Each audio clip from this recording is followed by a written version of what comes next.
भगवान का नाम लेना ये कोई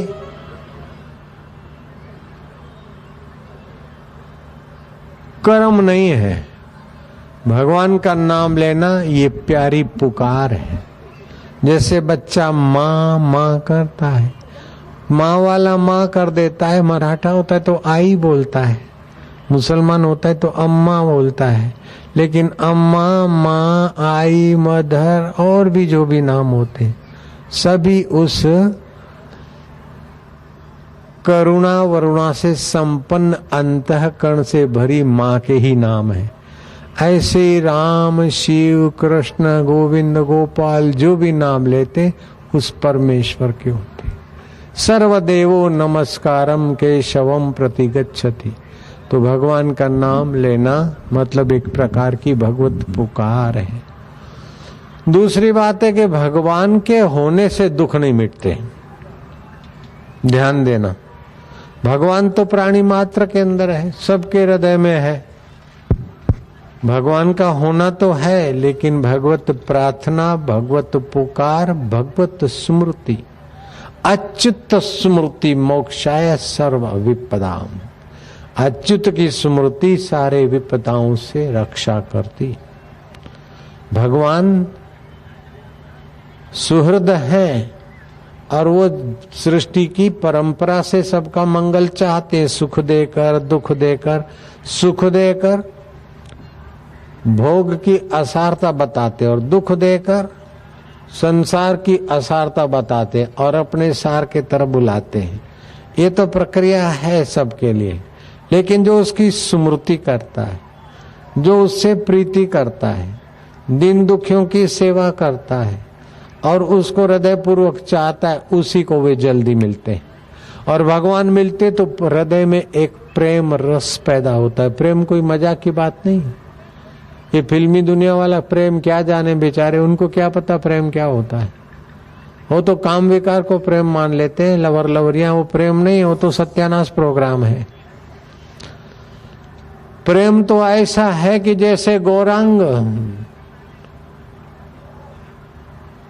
समुद्र की लहरियों को देखते तो यमुने यमुने यमुने करके एकाकार हो जाते, जंगल को देखते तो बिंद्रावन की कुंज गली, और कोई श्याम वर्ण को देखते तो कन्हैया कन्हैया करके प्रेम आनंद में उछलते।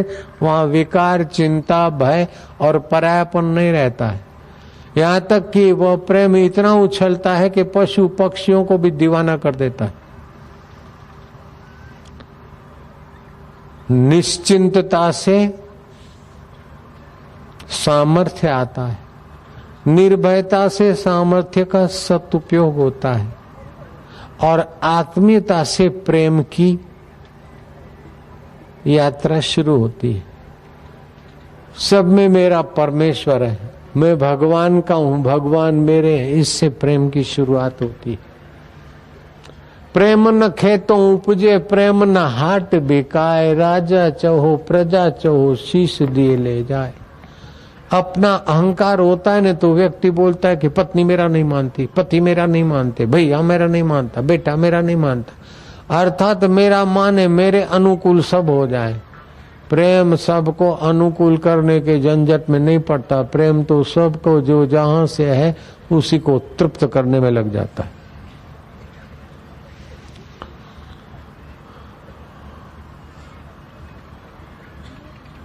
भगवान कृष्ण से पूछा उद्धव ने कि दुनिया में सबसे बड़ा पुरुषार्थ क्या है, सबसे बड़ा विजय क्या है। किसी राजा पर विजय किया, किसी ने काम पर विजय किया, किसी ने किसी पर विजय किया, किसी ने कुछ विजय किया, लेकिन आपकी नजर में माधव सबसे बड़ा विजय क्या है।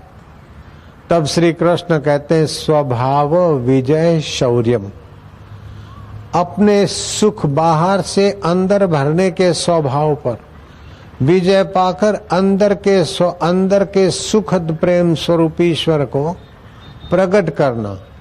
इंद्रिय विषय विकार झूठ कपट बेईमानी करके सुख के पीछे भटकते फिरते करोड़ों जन्मों से उस स्वभाव को मोड़कर अंतर के सुख को, आनंद को, प्रेम को, माधुर्य को प्रकट करना, इसी का नाम है बड़ी बहादुरी। संसार में अनुकूलता भी आती है, प्रतिकूलता भी आती, और वो पाठ पढ़ाने को आती कि हम जाने वाले हैं और तुम रहने वाले हो। अनुकूलता आई तो हम सुख मानकर उसको थामे रखने की झंझट में पड़ जाते हैं। आप नहीं चाहते तो भी दुख आता है, प्रतिकूलता आती है। ऐसे ही आप नहीं चाहते तभी भी अनुकूलता और सुख आता है, लेकिन आप उसे थमना चाहे तो थाम नहीं सकते। न अनुकूलता रहती है, न प्रतिकूलता रहती है, न सुख रहता है, न दुख रहता है, न बीमारी रहती है, न तंदुरुस्ती रहती है। ये प्रकृति में परिवर्तन सतत हो रहा है, लेकिन उस सतत परिवर्तन को देखने वाला मैं अब भी हूँ, पहले भी था। तू बच्चा था तब भी मैं तेरे साथ था। बचपन में जरा सी प्रतिकूलता आई तो राजकुमार रोने लगा, अनुकूलता आई तो हंसने लगा। राजा ने कहा कि 35 साल के बाद इकलौता लाल पैदा हुआ है। मंत्री और नौकरों को कहा कि कभी ना रोए, ऐसी व्यवस्था करो, मैं तुम्हें खूब इनाम दूंगा। लेकिन बच्चा तो मूर्ख होता है, कभी ना रोए। इसमें मंत्री और नौकर चाकर विफल हो गए। बच्चा तो रोता ही था। अब उसके क्या कमी है, लेकिन अपनी मूर्खता से रोता था, अपनी नादानी से रोता था। ऐसे हम भी तो, वो बच्चा निर्दोष है तो बाहर रोकर दिखा देता है, और हम लोग जरा चतुर हो गए, फक्कड़ भाषा में कहें तो अपन लोग जरा हरामी हो गए, तो भीतर भीतर रोते, फरियाद करते, पत्नी ऐसा करती है, पति ऐसा करता है, फलाना ऐसा करता है, ढींगना ऐसा करता है। अपन भी रोते रहते, लेकिन अपने रोने का तरीका जरा पॉलिश है। जयराम जी की इनकम टैक्स ऐसा हो गया, फलाने ऐसा कर दिया, मुनीम ने ऐसा कर दिया, नौकर ने ऐसा कर दिया, फला। अरे भाई, खून पसीना बहाता जा, तान के चादर सोता जा, ये नैया तो हिलती जाएगी, तू हंसता जाए या रोता जा। भैया, इसी का नाम संसार है। अनित्य संसार से नित्य का पाठ पढ़ने के लिए आप लोग आए हैं। अनित्य संसार में आप नित्य चैतन्य को, प्रेम स्वरूप को, माधुर्य स्वरूप को, आनंद स्वरूप को, सर्वसमर्थ स्वरूप को जानने पाने के लिए आए हैं। संसार तुम्हारा घर नहीं है, नोएडा अथवा दिल्ली या जहां के भी हो आप, गाजियाबाद या कोई बात, वो आपका घर नहीं था और नहीं रहेगा। अभी भी वो पुराना हो रहा है, ये शरीर भी पुराना हो रहा है, वो भी पुराना हो रहा है, लेकिन आप नित्य नवीन। जैसे सूरज नित्य नवीन, ऐसे आपका चैतन्य नित्य नवीन। कई शरीर बदले, कई दुख बदले, कई सुख बदले, कई मान बदले, कई अपमान बदले, कई निंदा के दिन बदले, कई सराहना के दिन बदले, एक चेतन ना बदला। जो नहीं बदला वो हमारी जिगरी जान परमेश्वर आनंद स्वरूप है, ज्ञान स्वरूप है, सुख स्वरूप है और हमारे परम हितैषी है। हम बेवकूफी से प्राप्त परिस्थिति में सुख मानकर उस परिस्थिति को बनाए रखने में मेहनत करते, लेकिन वो दयालु वो परिस्थिति हटा देते हैं। क्या ख्याल है? ताकि परिस्थिति का गुलाम न बने, इंद्रिय विषयों का लोलुप ना बने। ये मुझ चैतन्य का अविभाज्य अंग है। आंखों से मजा लिया, नाक से मजा लिया, काम इंद्री से मजा लिया, तो सजा है। इस सजा में पड़ा न रहे नाली में विषय विकारों की, इसलिए परिस्थितियां बदल देते हैं। खबरदार, जो प्रेम उस परमात्मा से करना चाहिए, वो प्रेम अगर किसी दोस्त से या मिस्टर से या मिसिस से किया तो वहां झगड़ा आ ही जाएगा। जो भरोसा ईश्वर पे करना चाहिए, वो भरोसा अगर सर्विस पे, नौकर पर, पैसे पर किया तो वहां प्रॉब्लम आ ही जाएगा। क्योंकि तुम नित्य हो लाला, और ये चीजें मिली हुई है, अनित्य है। नित्य का संबंध अगर नित्य से नहीं होगा तो अति अनित्य से आप संबंध जोड़ जोड़ के थक जाएंगे। और ऐसी घड़ी आएगी कि आपको तो खाने की इच्छा होगी लेकिन हाजमा इनकार कर देगा। आप दौड़ने से लाचार हो जाएंगे, बोलने से लाचार हो जाएंगे। अपन लोग वो दिन भी, घड़ियां भी आएगी, क्योंकि प्रकृति की चीजें हैं। पाठशाला में सदा रहने के लिए नहीं जाया जाता है बेटे। होटल में, धर्मशाला में, पाठशाला में पाठ सीखने को अथवा होटल में रैन बसेरा करने को जाया जाता है। ऐसे ही संसार तो रैन बसेरा है। कुछ सीखकर आप अंतर आराम, अंतर ज्योत, अंतर की तृप्ति पाने के लिए आए। बाहर कब तक आश्रय लेंगे? संसार का आश्रय लेने से संसार आपको गुलाम और दुखी बना देगा। भगवत आश्रय लेने से भगवान का सुख, शांति, माधुर्य आपको परम स्वतंत्र बना देगा। आप जब जहाँ होंगे प्रसन्न रह सकेंगे, सुखी रह सकेंगे। अगर संसार का आश्रय लिया तो थोड़ी सुविधा कम हुई तो दुखी हो जाएंगे। मान खूब मिलता है, कहीं मान कम मिला तो दुखी हो जाएंगे। सफलता मिली, कहीं विफलता हुई तो टेंशन हो जाएगा। लेकिन भाई विफलता तो विफलता है, सफलता जिसको बोलते, मृत्यु एक क्षण में सारी सफलताओं को धो डालेगा। मौत बड़ा कम्युनिस्ट है।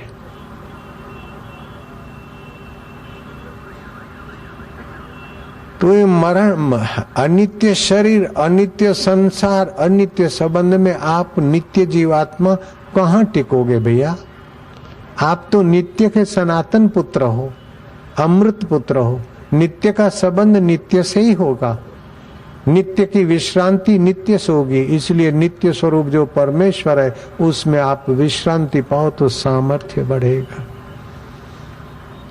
और सामर्थ्य से आपकी योग्यताओं का सदुपयोग होगा। हम जब कमजोर होते तो हमारे ऊपर काम, क्रोध, लोभ, मोह, भय, चिंता, शोक हावी हो जाते। अगर हम परमात्मा विश्रांति लें तो हमारे में बल आएगा, फिर ये विकार हमको बार बार दबोचेंगे नहीं। इष्ट मजबूत होता है तो अनिष्ट नहीं होता है। जब इष्ट कमजोर होता है ना, पार्टी में जब गड़बड़ी होती है, नेता जब कमजोर पड़ता है तब दूसरे हावी हो जाते हैं। ऐसे आपका इष्ट अथवा सोच विचार और आपका संबंध अगर छोटी चीजों से है तो जरा जरा बात में आप चिंतित हो जाएंगे, दुखी हो जाएंगे, डर जाएंगे, भयभीत हो जाएंगे। और भय, दुख और डर से आपका दुख मिटता नहीं, दुख बढ़ता है।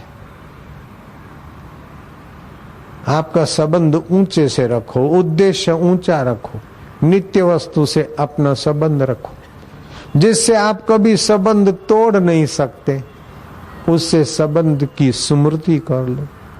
और जिसके साथ संबंध सदा रख नहीं सकते उस संबंध का उपयोग कर लो। बस इतनी बात है। जिसको सदा रख नहीं सकते उसका आप उदारता पूर्वक, विवेक पूर्वक उपयोग कर लो।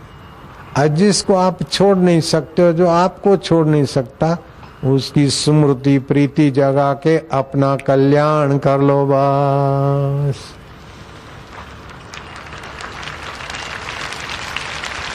मम दर्शन फल परम अनुपा। भगवान के दर्शन का फल क्या है? मम दर्शन फल परम अनुपा, जीव पावे निज सहज स्वरूपा। ये ईश्वर की अनुशासनीय शक्ति हमारा बहुत भला कर रही है। रोग, बीमारी या दुख आ जाए तो समझ लो भगवान अपनी अनुशासनीय शक्ति से हमारे को रोक रहे हैं पतन से। अनुकूलता और सुख सुविधा और यश मान में आदमी की आध्यात्मिक उन्नति, असली उन्नति इतनी तेज नहीं होती जितनी विरोध, बाधा और प्रतिकूलता में होती। इसलिए प्रतिकूलता और विरोध, बाधा आ जाए तो आप अपने को कोसिए मत, भगवान को कोसिए मत, भाग्य को कोसिए मत, उसका ठीक से फायदा उठाइए। अनुकूलता आए तो अपने को विषय विकारों में डुबाइए मत, भोगी बनाइए मत। उसका सदुपयोग करके बहुजन हिताय सुखाय उसका उपयोग करें। बड़ी बड़ी डिग्रियां, प्रमाण पत्र मिलने से कोई आदमी योग्य है इस बात में हम सहमत नहीं है। योग्यताएं बाहर के प्रमाण पत्रों से इतनी नहीं आती जितनी उस आत्मिक सिद्धांत समझने से आती। आपके पास जितना कुछ, जो भी कुछ है, विवेकानंद बोलते थे मुझे अगर फिर से पढ़ना पड़े तो मैं 2 विषय पढ़ूंगा, ज्यादा झंझट में नहीं पढ़ूंगा, समय नहीं खोऊंगा। एक तो अनासक्ति और दूसरा एकाग्रता। बस 2 चैप्टर, 2 विषय पढ़ूंगा। अनासक्त होकर संसार में रहा जाए और एकाग्र चित्त करे, ताकि अंदर का आनंद आए और बाहर की सफलता और सूझबूझ छाया की तरह पीछे पीछे घूमे।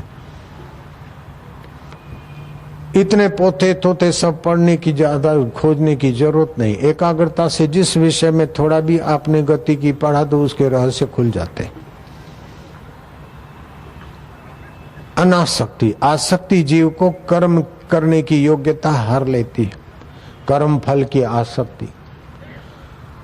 हमारा पूरा विकास क्यों रुक जाता है कि हम एक तो कर्म करने में अपनी पूरी शक्ति, पूरी सूझबूझ, पूरा चिंतन, पूरी ऊर्जा नहीं लगाते। दूसरा कारण होता है फल की लोलुपता, इससे भी हमारी मति गति कुंठित रहती। तीसरी बात होती है संशय, ये होगा कि नहीं होगा। चौथी बात के अपने अहम पर आधार। ये सारी 4 गलतियां सारी योग्यताओं को हड़प कर लेती। अगर ईश्वर आश्रय ले और अपनी पूरी शक्ति लगाए, संशय न करे और फल आकांक्षा न करे, तो भाई ये दुनिया की सफलता तो आपकी जैसे छाया पीछे पीछे आती, सफलता पीछे पीछे आएगी और भगवान भी पीछे पीछे घूमे। ऐसा ईश्वर का विधान है। कबीरा मन निर्मल भयो, जैसे गंगा नीर, पीछे पीछे हरि फिरे, कहत कबीर कबीर। यह तन विष की बेलरी, खाते हैं पच जाता है तो मल मूत्र हो जाता, नहीं पचता है तो जहर बन जाता है, एसिडिटी एसिड बन जाता है। ये शरीर तो ऐसा है। इस शरीर में अगर सत्संग मिल जाए, सतगुरु मिल जाए, तो इसी शरीर में छुपा हुआ सच्चिदानंद, जो सृष्टि की उत्पत्ति, पालन और संहार करते हैं, उस परमेश्वर का अनुभव करके आप इतने पावन हो सकते हैं कि आप जिधर से गुजरेंगे वो वातावरण सात्विक हो जाएगा। जिन पर आप नजर डालेंगे वो शांत आत्मा, पवित्र आत्मा, धर्मात्मा बनने लगेंगे। जिस वस्तु को छू दोगे वो प्रसाद हो जाएगी। ऐसी योग्यता भी तो छुपी है। आप बोलना कबीर जी के वचन, यह तन विष की बेलरी, यह तन विष की, गुरु अमृत की खान, सिर दीजे सतगुरु मिले, तो भी सस्ता जान, सतगुरु मेरा सुरमा, करे शब्द की चोट, मारे गोला प्रेम का, हरे भरम की कोट। ये भरम हो गया है कि बढ़िया गाड़ी होगी, बढ़िया मकान होगा, बढ़िया पत्नी और पति होंगे, ठीक बच्चे होंगे, तब हम सुखी होंगे। ये भरम है। अच्छी नौकरी होगी और अच्छा आरामदायी मकान, बैठने की सुविधाएं होगी और मनचाही वस्तु मिलेंगी, तब हम सुखी होंगे। ये भरम है। इस समय आपको मन चाही कोई वस्तु नहीं मिल सकती। न अच्छी गाड़ी है, न अच्छी कुर्सी है, न अच्छा बैठने की व्यवस्था है। इतने से मैदान में हजारों लाखों आदमियों को बैठना पड़ता है। आप पानी पीना चाहो तो अभी नहीं पी सकते, चाय पीना चाहो तो भी नहीं पी सकते, बात करना चाहो 10 आदमी से तो नहीं कर सकते 5 आदमी से। फिर भी आप इन असुविधाओं में भी आप अंदर से सुख का एहसास कर रहे हैं कि नहीं कर रहे हैं। अगर आप दुखी परेशान होते तो बैठ नहीं सकते थे। आप बिना सामग्री के सुखी रह सकते हैं भैया, बिना बाह्य सुविधा के आप सुखी रह सकते हैं। ये भ्रम है कि इतना धन मिलेगा तब सुखी रहेंगे, ऐसी सत्ता मिलेगी तब सुखी रहेंगे, ऐसी पोजीशन बनेगी तब सुखी रहेंगे। ये आपने अपने ऊपर एक मुसीबत का चदरिया ओढ़ ली। ये हैं तभी भी आप सुखी रह सकते हैं और इनके बिना भी आप सुखी रह सकते हैं। और ये नहीं होगी तो हम दुखी हो जाएंगे, ये भ्रम है। और ये है तब हम सुखी हैं, ये भी भ्रम है। सुख तो तुम्हारे चैतन्य आत्मा का स्वभाव है। गहरी नींद में क्या मिलता है? यहां तक कि आप शरीर को भी भूल जाते हैं, सुविधाओं को तो भूल जाते, शरीर को भी भूल जाते, मन और इंद्रियों को भी छोड़ देते, और गहरी नींद में सुख मिलता है। सब कुछ छोड़ने से जो सुख मिलता है, उस सुख को अगर छोड़ दें तो ये संसार का सुख भी आप नहीं ले सकते। चैलेंज है। हर रोज रात्रि को सब कुछ छोड़ने से जो सुख मिलता है, मन को भी छोड़ देते हैं, इंद्रियों को भी छोड़ देते हैं, जात पात को भी छोड़ देते हैं, और गहरी नींद में जो सुख मिलता है वह अनजाने में आत्मिक सुख है। लेकिन वहां नींद की जड़ता रहती है। ध्यान करके, प्रीतिपूर्वक सुमरण करके, विधि से करने से जागृत में उस तत्व का अनुभव हो जाए, बस। अरे जिसकी सत्ता के बिना आप देख नहीं सकते, जिसकी सत्ता के बिना आप बोल नहीं सकते, जिसकी सत्ता के बिना आप छू नहीं सकते और खाना पचा नहीं सकते, वो सत्ताधीश के आश्रय लेने में अथवा उसका ज्ञान पाने में, उससे प्रीति करने में आपको कोई घाटा नहीं लाला। यत्र योगेश्वर कृष्ण यत्र पार्थ धनुर्धरा। जहां पुरुषार्थी अर्जुन है और भगवान का आश्रय है, वहां श्री है। श्री माना संपदा, अंतर आत्मा का संतोष और अंतर आत्मा की खुशी और बाहर की संपत्ति, ये श्री है। वैभव, जैसे जल भगवान की श्री है, लेकिन पानी में से अंगूर का रस बनना ये भगवान का वैभव है। भोजन आपकी संपत्ति है, 10, 20, 50 की जो थाली, लेकिन भोजन से खून बनाना ये आपके आत्मा का वैभव है। भोजन से नेत्र ज्योति बनाना ये आपके आत्मा का वैभव है। तो जहां भगवत आश्रय और जीव का उचित पुरुषार्थ है, वहां श्री, वैभव, विजय और ध्रुवा नीति, अटल निर्णय होगा। टल पदार्थ की आसक्ति करने से आदमी निर्णय बदलता रहता है और सूझता नहीं, टेंशन में आ जाता। जितना जगत का आश्रय लेता और जगत के सुखों के पीछे तेजी से गिरता है, उतना टेंशन में आएगा।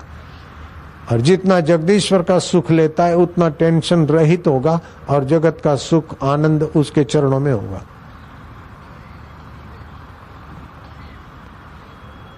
रुपए पैसों से, सत्ता से या और किसी साधन से वो निश्चिंत जीवन नहीं मिल सकता जो सत्संग से मिलता है। तुम्हारे पास रुपए पैसे और सुविधा साधन क्या है जो अर्जुन के पास था? अर्जुन के पास ऐसा बल था कि शरीर स्वर्ग जाके आया। तुम्हारे हमारे को तो कौन मानता है?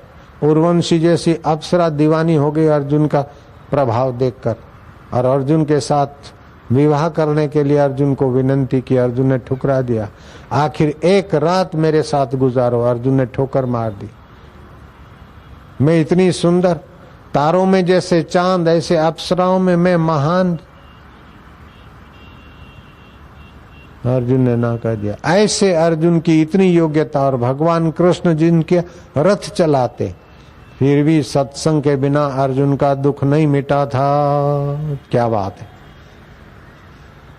सत्संग से जो समझ आती है वो रुपए पैसों से अथवा किसी साथी से या किसी और परिस्थिति से वो समझ नहीं मिलती जो सत्संग से मिलती है। इसीलिए कहते 100 काम छोड़कर भोजन कर लो, 1000 काम छोड़कर स्नान कर लो, 1,00,000 काम छोड़कर दान पुण्य धर्म कार्य कर लो, और करोड़ों काम छोड़कर हरि का ज्ञान और हरि का ध्यान धर लो। इसी में आपका परम मंगल है। शतम विहाय भोक्तव्यम सहस्त्रम स्नानम आचरेत, लक्ष्यम विहाय दातव्यम कोटि त्यक्त्वा हरि भजेत।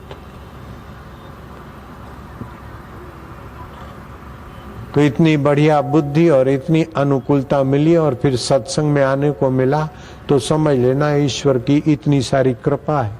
पानी 80 डिग्री 60 डिग्री पे गर्म हुआ है, अगर सातत्य रहे तो 100 डिग्री पर उखलने लग जाएगा। ऐसे ही जीवात्मा जब इतनी योग्यता पर आया है तो लापरवाही छोड़ दे और थोड़ा लग जाए तो मुक्त आत्मा हो जाए।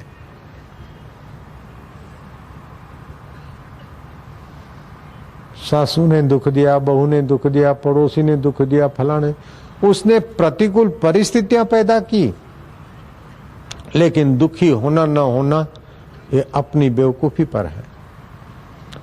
किसी ने मेरे से अन्याय किया और मैं अन्याय हूं ये कोई जरूरी नहीं है। अन्याय से मैं बचूं। जुल्म करना तो पाप है, जुल्म सहना दुगना पाप है, लेकिन वो मुझ पर जुल्म कर रहा है कि मैं पहले ही अपने पर जुल्म कर रहा हूं। उसने तो जुल्म करा और मैं उखल उखल के अपने को सता रहा हूं, तो ये तो गड़बड़ हो गई।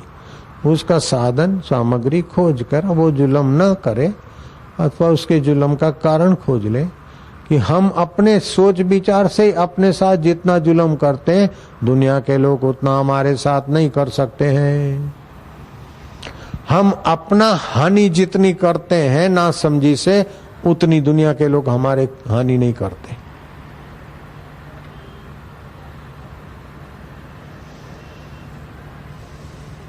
भगवान कहते हैं आत्मेय आत्मनो बंधु आत्मेय रिपुरात्मना। अपने आप का मनुष्य बंधु है और अपने आप का वो शत्रु है।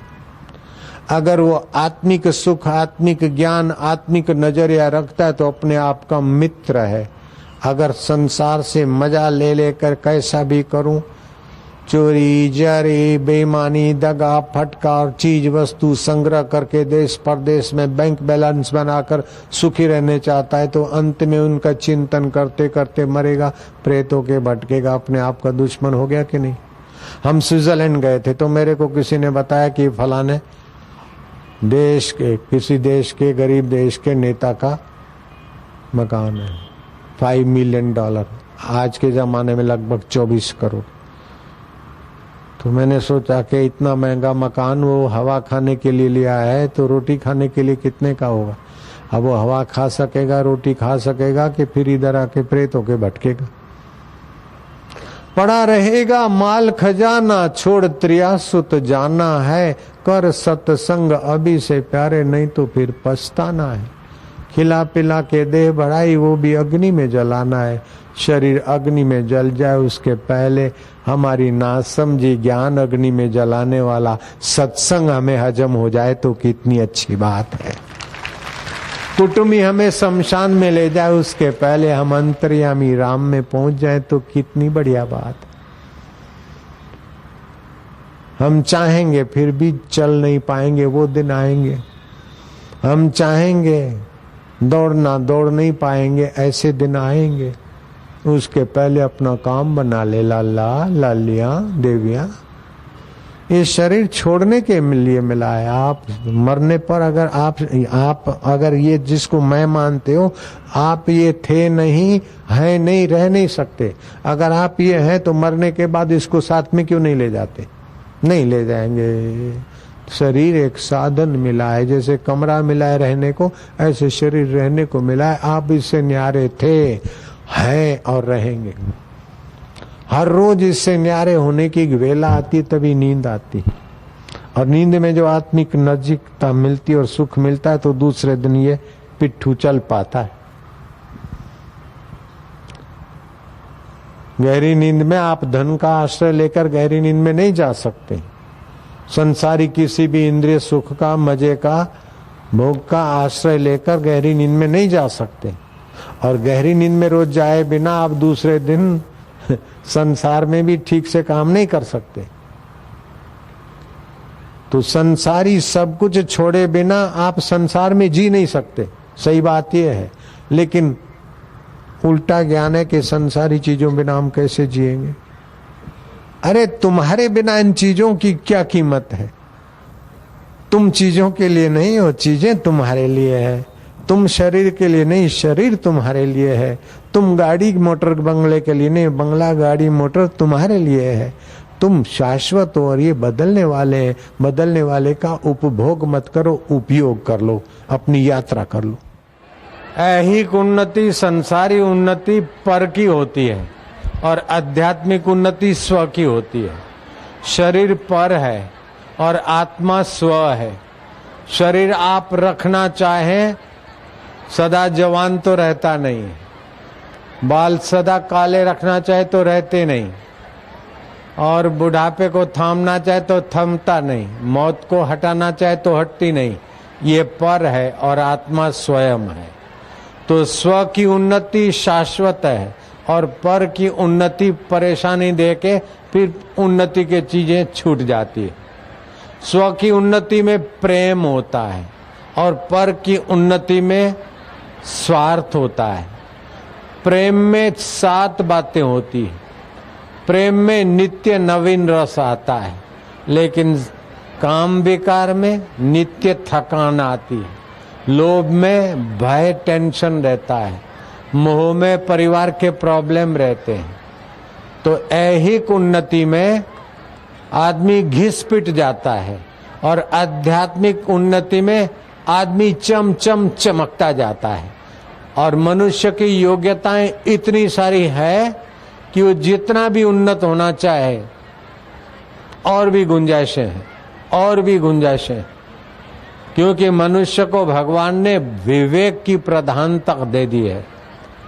सामान्य विवेक पशु पक्षियों में भी है खान पान का, लेकिन आत्मा परमात्मा का विवेक, संसार की नश्वरता और आत्मा की शाश्वतता का विवेक, दुख और सुख आता है चला जाता है फिर भी उसको देखने वाला नित्य, ऐसा विवेक मनुष्य कर सकता है।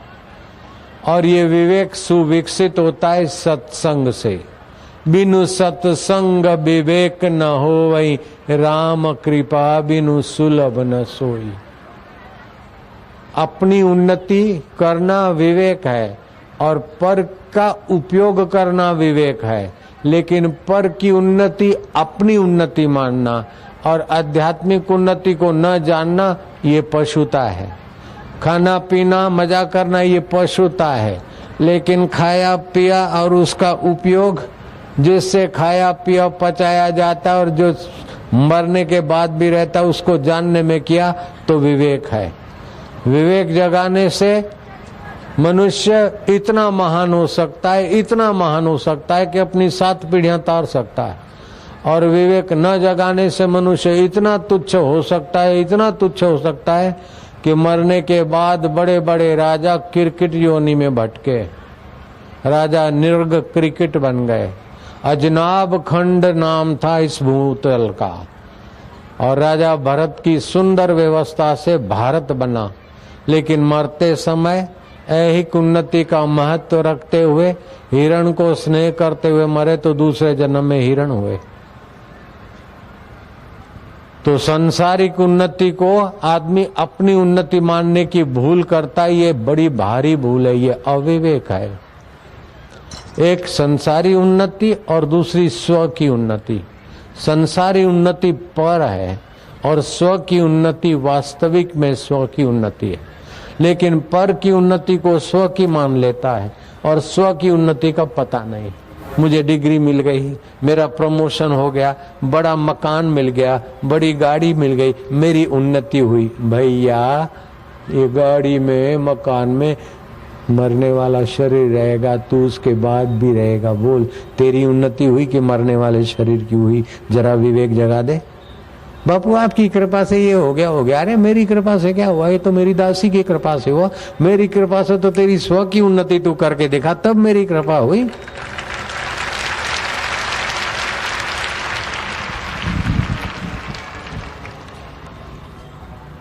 तो आज का विषय है 2 प्रकार की उन्नति, पर की उन्नति और स्व की उन्नति।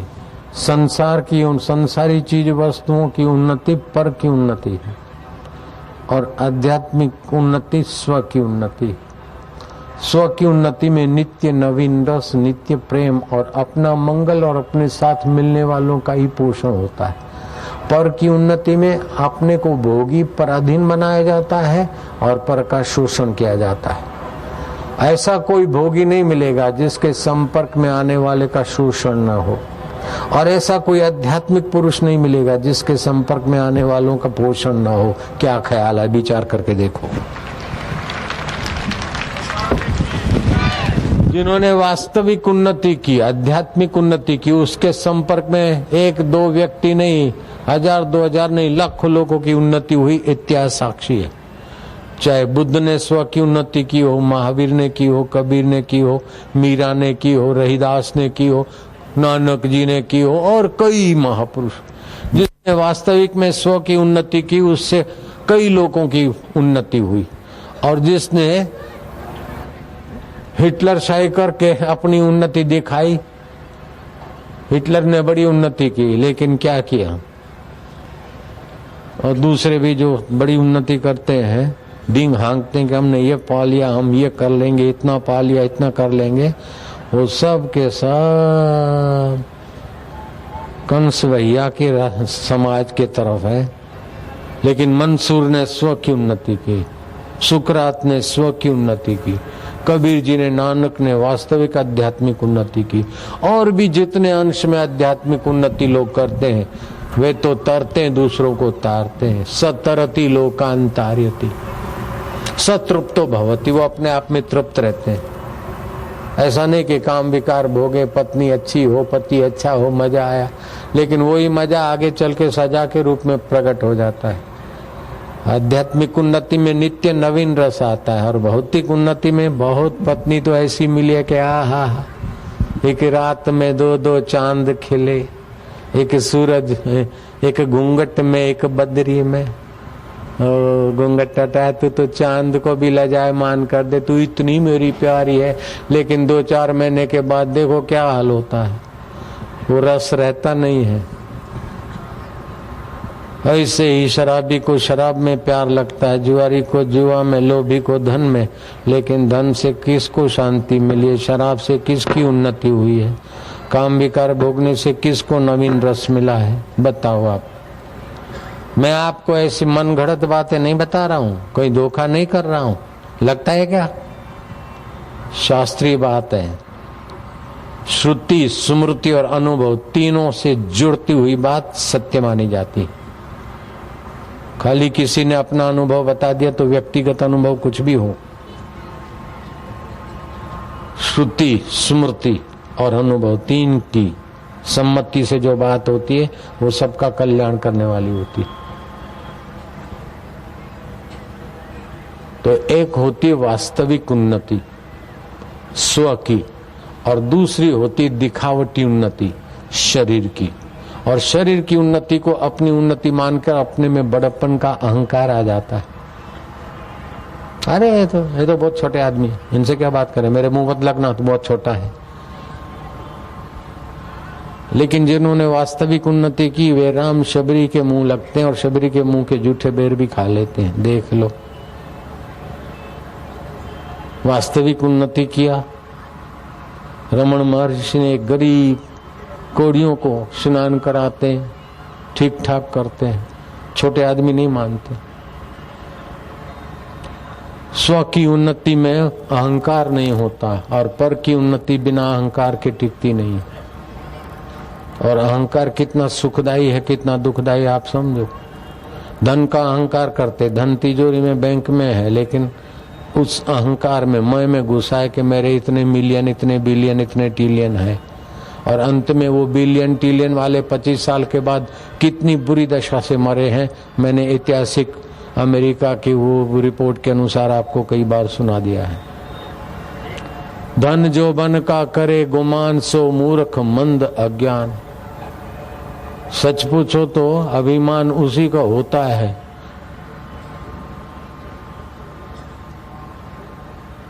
अभिमान उसी को होता है जो मूर्ख है। बुरा मत मानना कोई। धन का अभिमान भी मूर्खता से होता है, सत्ता का अभिमान भी मूर्खता से होता है, सौंदर्य का अभिमान भी मूर्खता से होता है, अक्ल का अभिमान भी बेअक्ली से होता है। क्या ख्याल है? मैं बड़ा अक्ल वाला हूं, ये बेअक्ली की निशानी। क्यों महाराज, ये कैसी बातें बता रहे हैं आप?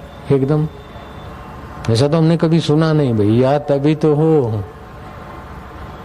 जो सुन लिया वो सुना लें तो क्या बड़ी बात ले। जो आपने पा रखा है और छोड़ना है वही हम आपको दिला दे तो क्या बड़ी बात। हम तो आपको वो बता दें कि जो कभी छूटे ना, और जिसको पाने के बाद कुछ पाना बाकी न रहे, वो मैं बात आपको बताना और पहुंचाना चाहता हूं।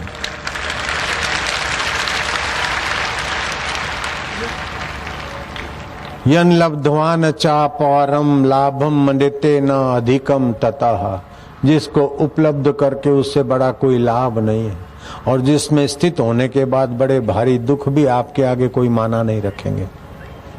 यन लब्ध्वा न चापरम लाभम मन्यते न अधिकम ततः यस्मिन स्थितो न दुखे न गुरुणापि विचाल्यते।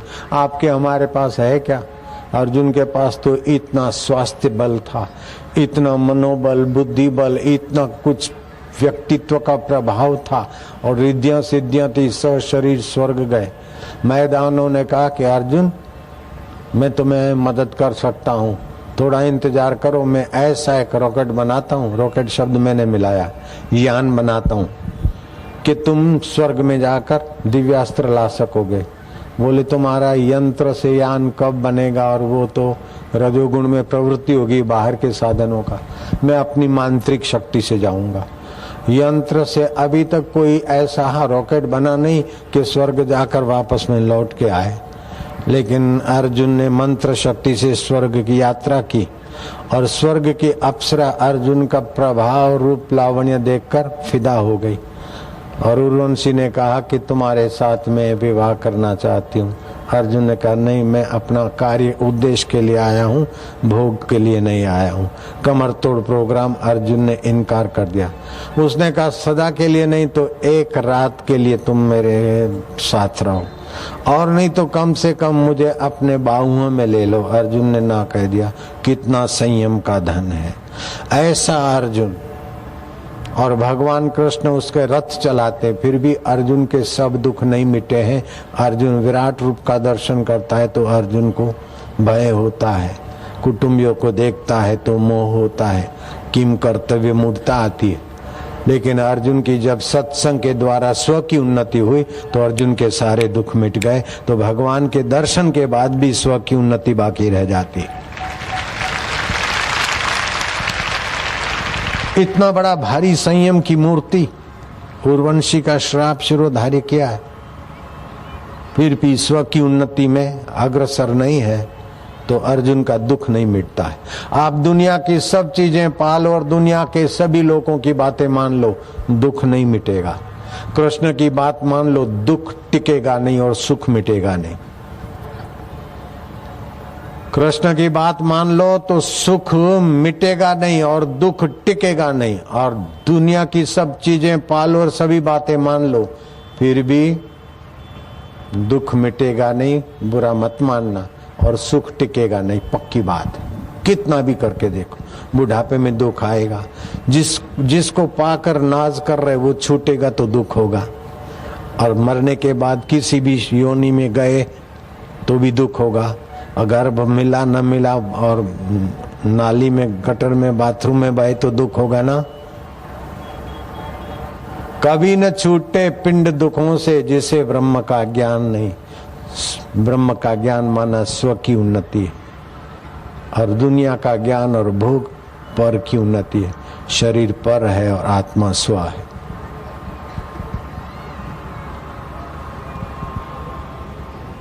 नैनम छिद्यति शस्त्राणि नैनम दहाति पावक। अस्त्र शस्त्र से आपका विनाश नहीं हो सकता। आप वो स्व है, मरने के बाद भी आप रहने वाली हस्ती। दुख आए और मर गए, सुख आए और मर गए, बीमारियां आई और मर गई, तंदुरुस्तियां आई और मर गई, मित्रता आई और मर गई, शत्रुता आई और मर गई, लेकिन आप अमर है, अभी भी हैं। बचपन की मित्रता और शत्रुता को जानने वाले अभी हैं, सफलता और विफलताओं को जानने वाले आप हैं, और भी जो आएंगी सफलताएं विफलताएं, सुख दुख, मित्रता शत्रुता, वो सब मरती जाएगी, लेकिन आप रहते हैं। सो साहिब सद सदा हजूरे, अंधा जानत ताको दूरे। बेवकूफी से पर को स्व मानते और स्व को समझते कि कहीं आकाश में होगा। बिछड़े हैं जो प्यारे से, दर बदर भटकते फिरते हैं, हमारा यार है हम में, हमन को बेकरारी क्या। और एक खास बात और समझ लेना, बहुत सूक्ष्म बात है, दार्शनिक बात है, अनुभव की बात है, और तुम्हारे सभी का अनुभव की बात है।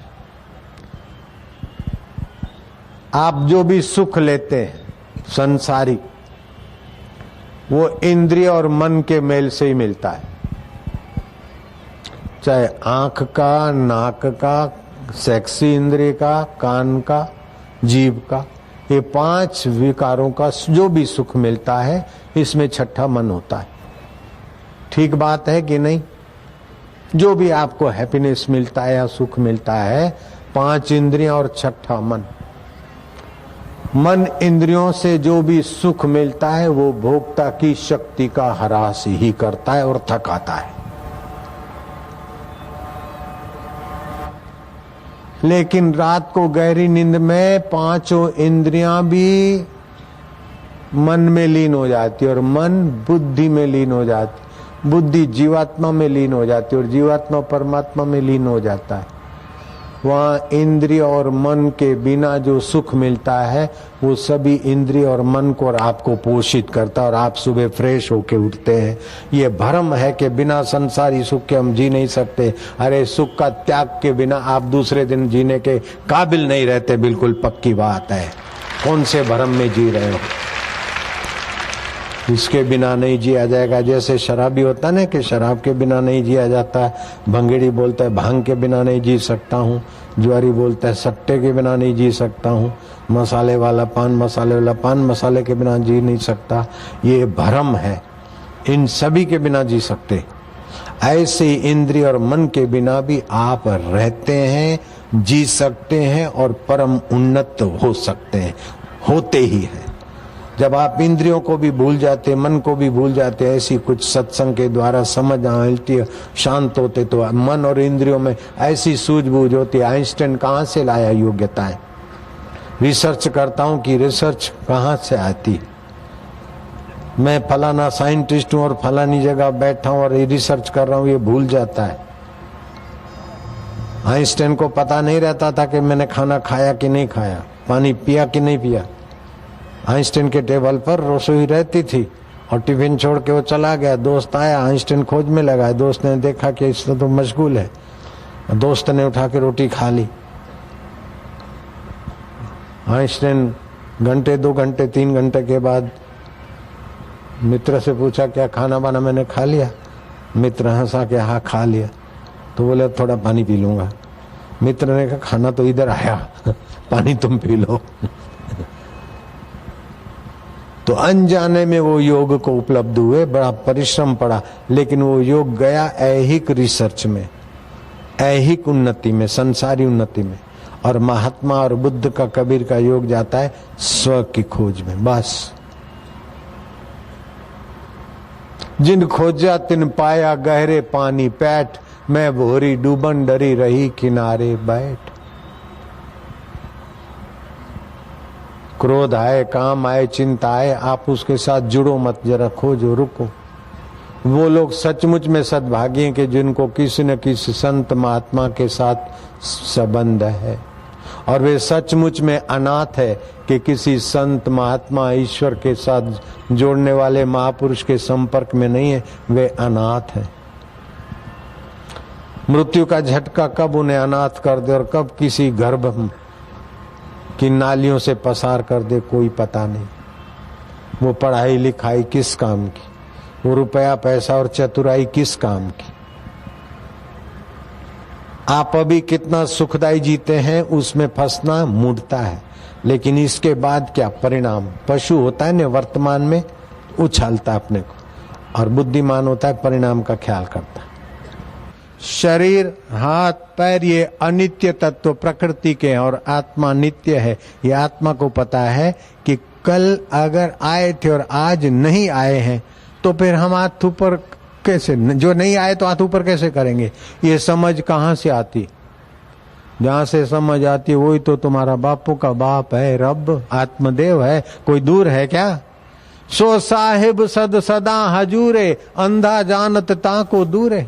और मनुष्य जाति ने अपने साथ बड़े में बड़ा जुल्म किया तो ये किया कि जो नित्य तत्व और वास्तविक उन्नति है उसको समझता कि हमारे लिए कठिन है, और जो अनित्य और छोड़ के जाना है वो समझता है हमारे लिए सरल है।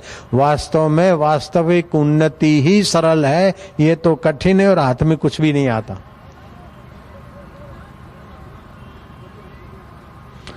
कुछ नहीं करते रात को और कैसे पुष्ट होते सुबह, उसमें गहरी नींद में तमस होता है। और थोड़ी साधना की पद्धति समझकर कुछ न करने में चुप होते जाओ तो अपने आप में पुष्टि होती है। नींद में शरीर, इंद्रियां, मन पुष्ट होता है और वहां धारणा ध्यान में स्व पुष्ट हो जाता है। बस हो गया काम।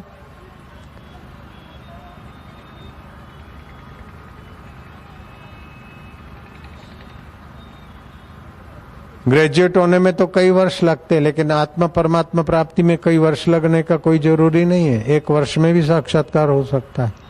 सामवेद की संन्यास उपनिषद में लिखा है कि 12,000 मंत्र जप करे और नीच कर्मों का त्याग कर देते, 1 वर्ष के अंदर परमात्मा प्राप्ति हो जाए। 1 वर्ष में कोई ग्रेजुएट हो सकता है क्या? और ग्रेजुएट होने के बाद भी, गुलामी करने के बाद भी क्या पूरा सुखी हो सकता है क्या? और यहाँ परमात्मा प्राप्ति हो गया तो पूरा प्रभु आराधिए, पूरा जहाँ का नाम, नानक पूरा पाइए, पूरे के गुणगान। उस पूरे तत्व को पाओ। संसार पूर्ण नहीं है। संसार मिलेगा तो थोड़ा हिस्सा, नोएडा भी किसी को पूरा नहीं मिलेगा। दिल्ली की बात दूर रही, नोएडा का भी पूरी प्राप्ति, पूरा नोएडा एक व्यक्ति को नहीं मिल सकता। मिलेगा क्या? वो पृथ्वी का एक थोड़ा सा हिस्सा भारत, और भारत का थोड़ा सा हिस्सा दिल्ली, और दिल्ली का थोड़ा सा पड़ोसी हिस्सा नोएडा। लेकिन वो नोएडा भी आपको पूरा नहीं मिल सकता है। और परमात्मा मिलेंगे तो पूरे ही मिलेंगे, अधूरे नहीं मिलते। और कोई भी चीज मिलती है संसार की तो छूट जाती है, और परमात्मा मिलता है तो कभी नहीं छूटता। परमात्मा के लिए तड़पते तड़पते मर गए तो नरकों में जाओगे, और भगवान के लिए केवल तड़प ही बढ़ गई तो भगवत लोक की प्राप्ति होती। बोलो, भगवान को पाने की इच्छा रखने से भी फायदा होता है। संसार को पाने में 3 चीजें महत्वपूर्ण है। एक तो आपका प्रारब्ध, फर्स्ट नंबर आपका प्रारब्ध। दूसरा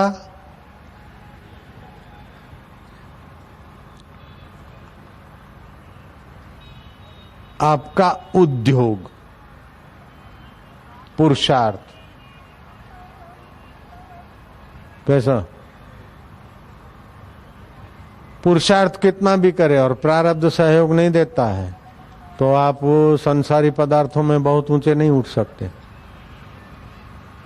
संसारी चीज पाने में प्रारब्ध मुख्य है,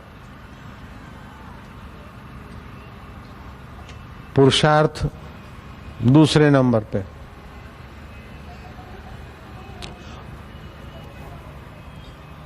और इच्छा तीसरे नंबर पे। प्रारब्ध, उद्योग और इच्छा, ऐसा प्रक्रिया है संसार को पाने के लिए, अनित्य को पाने के लिए। और नित्य को पाने के लिए इच्छा मुख्य है। इच्छा, ईश्वर को पाने की इच्छा मुख्य हो गई बस। फिर उद्योग दूसरे नंबर में आता है। और तीसरा क्या है बोलो?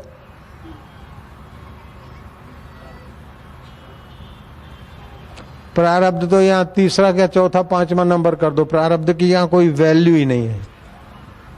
ईश्वर प्राप्ति के लिए प्रारब्ध की कोई कीमत ही नहीं है।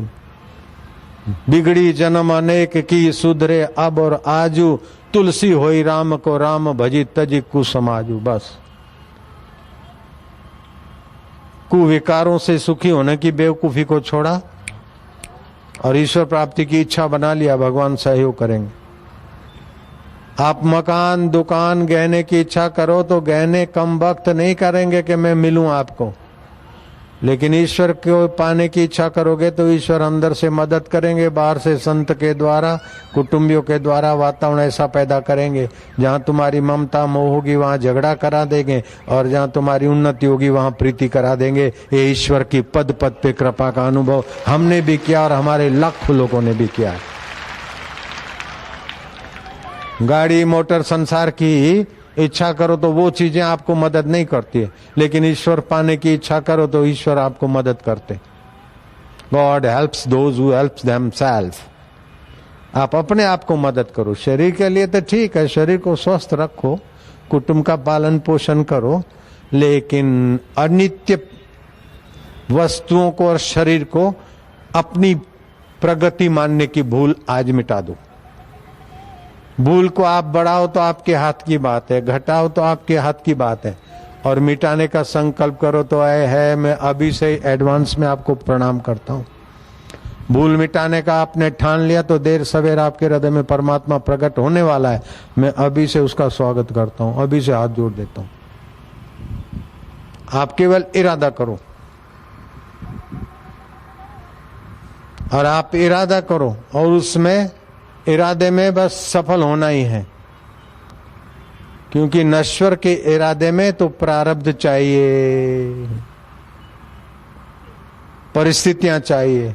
इसमें प्रारब्ध और परिस्थिति की ऐसी तैसी, पुरुषार्थ की भी ऐसी तैसी, केवल तड़प चाहिए, बस हो गया काम। और तड़प नहीं है तो क्या करें? अरे कमरा बंद करके बोलो महाराज तड़प नहीं है, आप तड़प दे दो, हम तो ऐसे ही मरने वाली चीजें और मरने वाले शरीर के पीछे मर रहे हैं। अब जैसे तैसे महाराज तुम्हारे हैं, तड़प दो न, तड़प दो न, दो दो करके झूठ मूठ में रो। वो मान लेंगे झूठ मूठ में भी बच्चा मेरे लिए रो रहा है, आज नहीं तो कल, कल नहीं तो परसों, 5-15 दिन में ऐसी कृपा कर देगा कि तुम्हारे हमारी 10 जन्म की यात्रा भी उसकी कृपा के आगे कोई माना नहीं रखती। बिल्कुल पक्की बात बोलता हूं। ये तो आप कर सकते हैं। कमरा बंद करके 5 मिनट आप नाचो, कूदो, हंसो, रो 5-7 मिनट। फिर दिन को देखो आपका काम धंधे व्यवहार में कितनी स्फूर्ति रहती है, कितनी सूझबूझ रहती है। अगर फायदा ना हो तो मनी बैक गारंटी, मनी तो लेता नहीं, टाइम बैक गारंटी।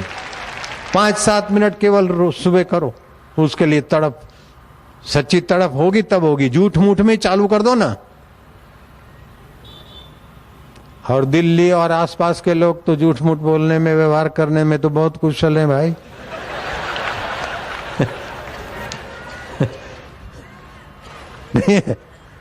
पक्के एकदम बड़े चालाक होने, चालाक। अरे ये बड़ा चालाक है, किसी को कैसे पटाता है, तो बड़ा चलता पुर्जा है। हाँ भैया, ये पुर्जा चलता है तो कई माताओं के गर्भों में चलता रहेगा, कई नालियों में भी चलता रहेगा। संसार के लिए झूठ मूठ ये करना तो आपको कोई फायदा नहीं। कल्पित उन्नति होगी, असली उन्नति करनी है तो असली के लिए कुछ करो। शरीर असली है कि आप असली है? बोलो। आप नित्य हैं कि शरीर नित्य है?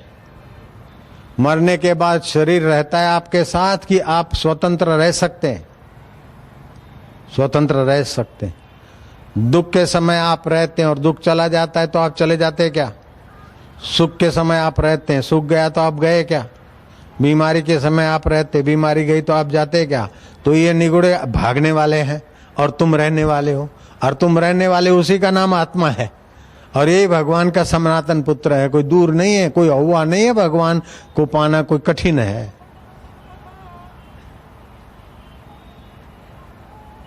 अरे भाई, स्कूल में गए थे ना तो पहले दिन कक्खा कक्खा भी बड़ा कठिन लग रहा था।